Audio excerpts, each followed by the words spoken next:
Hai, sahabat YT Artikel 2. Apa kabar kalian semua? Semoga kalian semua dalam keadaan sehat. Amin. Sebelum melanjutkan ke ceritanya, jangan lupa tinggalkan like, komen, dan subscribe. Karena dengan like dan komentar kalian, yang semakin membuat admin semangat mengupload lanjutan ceritanya.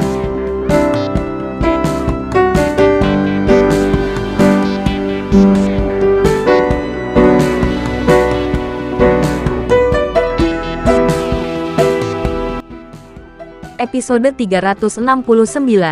Kisah Aditya, anak bos besar yang berpura-pura miskin.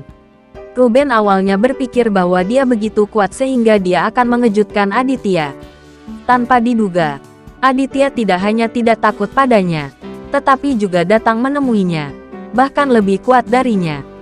Orang yang bergegas bersama Ruben adalah Master Aula Kuno. Ada juga beberapa anggota kunci dari Master Aula Kuno. Tujuan Aditya sangat jelas. Dia tidak melihat yang lain dan langsung menuju Ruben. "Aditya, aku akan membunuhmu hari ini," Ruben berteriak keras, mengarahkan pisau panjang di tangannya ke kepala Aditya, dan mengayunkannya ke bawah. Pisau ini akurat dan kejam. Ruben mengerahkan seluruh kekuatannya dan berharap dia bisa membelah kepala Aditya menjadi dua dengan satu pisau. Gerakan Aditya sangat fleksibel sehingga dia menghindari pisaunya dengan memutar ke samping. Lalu Aditya melompat dengan kaki kanannya dan menendang kepala Ruben. Bentak, kepala Ruben ditendang oleh Aditya dan Ruben jatuh ke tanah. Berbaring di tanah, pikiran Ruben pusing. Tidak peduli seberapa kuat lawannya, dia tidak dapat menahan tendangan sekuat itu dari Aditya. Kepala Aula Kuno memimpin beberapa orang untuk menyerang Aditya dengan pedang. Leo memimpin beberapa orang yang tidak terluka parah dan menghentikan Master Aula Kuno dan yang lainnya. Pada saat yang sama, Dylan, Rinal, dan selusin orangnya yang cakap bergegas maju dan bertarung dengan Ketua Aula Kuno dan kelompoknya. Ada kekacauan besar di halaman keluarga Ruben. Ada lebih dari 100 anggota klub biru putih, ditambah 1 atau 200 orang yang dibawa oleh Dylan. Ada orang di dalam dan di luar halaman. Meskipun ada banyak anggota klub biru putih di halaman, tidak banyak yang bisa bergegas ke depan. Hanya orang-orang di depan yang bisa mendekati Aditya dan yang lainnya. Melihat pertarungan kelompok yang sengit akan segera terjadi. Pada saat ini, Aditya mau tidak mau merasa tergoda untuk bersembunyi. Orang-orang di bawah Dylan ini semuanya memiliki keluarga. Setelah huru-hara ini, pasti akan ada yang tewas atau terluka. Memikirkan hal ini, Aditya berjalan ke arah Ruben, mengambil pisau panjang dari tangan Ruben, dan kemudian meletakkan pisau itu di leher Ruben. "Suruh semua orangmu berhenti," Aditya memerintahkan Ruben dengan keras.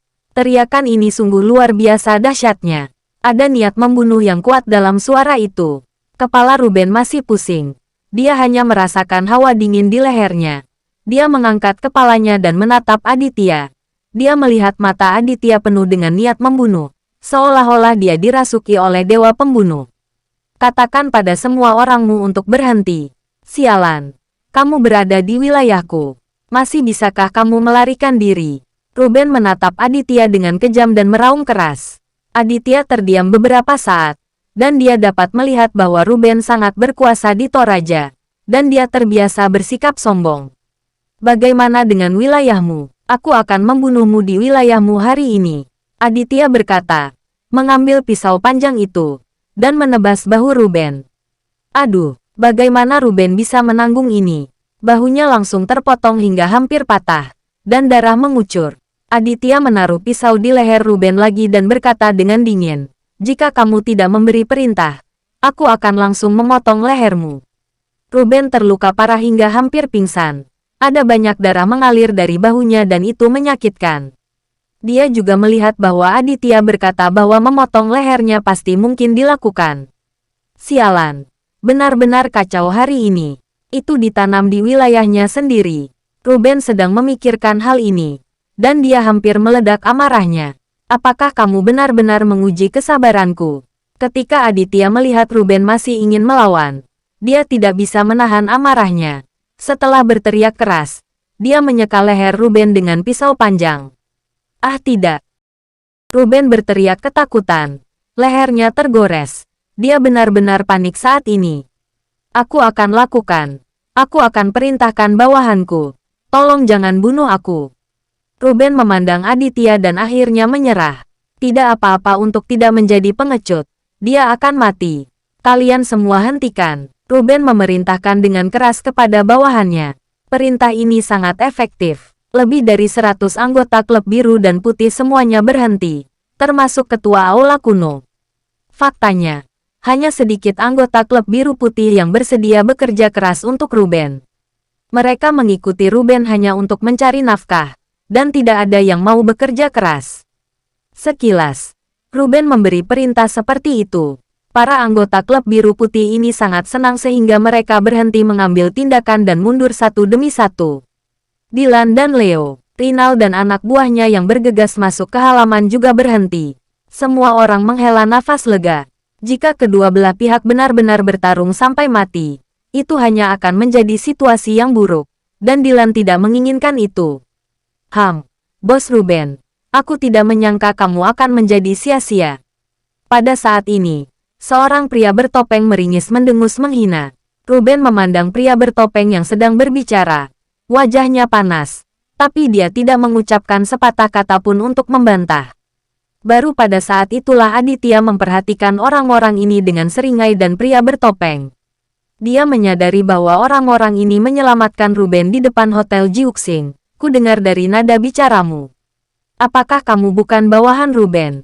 Aditya menatap dingin ke arah pria meringis yang baru saja berbicara dan bertanya padanya.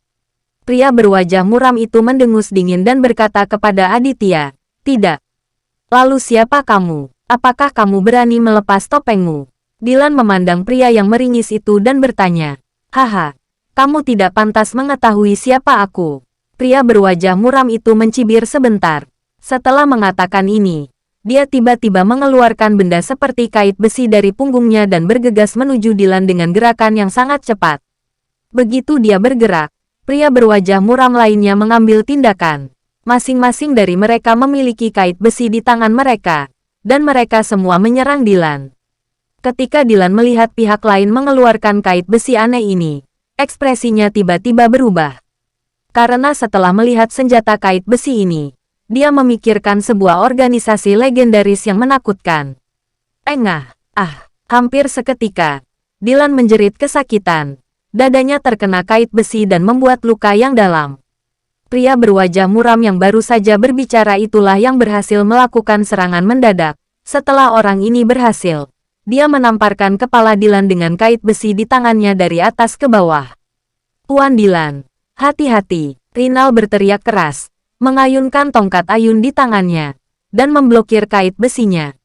Terdengar dentang, dan kekuatan lawan begitu kuat sehingga Rinal sangat terkejut hingga dia hampir kehilangan cengkeramannya saat mengayunkan tongkat. Leo bergegas bersama selusin orang, membantu Dylan dan Rinal menghadapi orang-orang sulit ini dengan seringai. Pria berwajah muram yang memimpin melirik Ruben dengan marah, dan sangat tidak puas dengan penampilan Ruben. Manusia meringis memperkirakan situasi yang ada, dan Ruben memerintahkan anak buahnya untuk tidak mengambil tindakan. Sekarang manusia meringis dan yang lainnya tidak memiliki peluang untuk menang melawan lebih dari 100 orang Aditya. Maka pria berwajah muram itu melambaikan tangannya dan memberi isyarat kepada anak buahnya untuk mundur. Keterampilan pergerakan pria berwajah muram ini sangat cepat. Mereka dengan cepat bergegas ke tembok halaman dan melompat keluar. Seluruh proses memakan waktu kurang dari 5 detik, dan Dylan serta yang lainnya tidak punya waktu untuk menghentikannya. Saat Dylan hendak memimpin anak buahnya melewati tembok untuk mengejarnya, Aditya menghentikannya. "Lupakan saja. Biarkan saja," kata Aditya. Bersambung.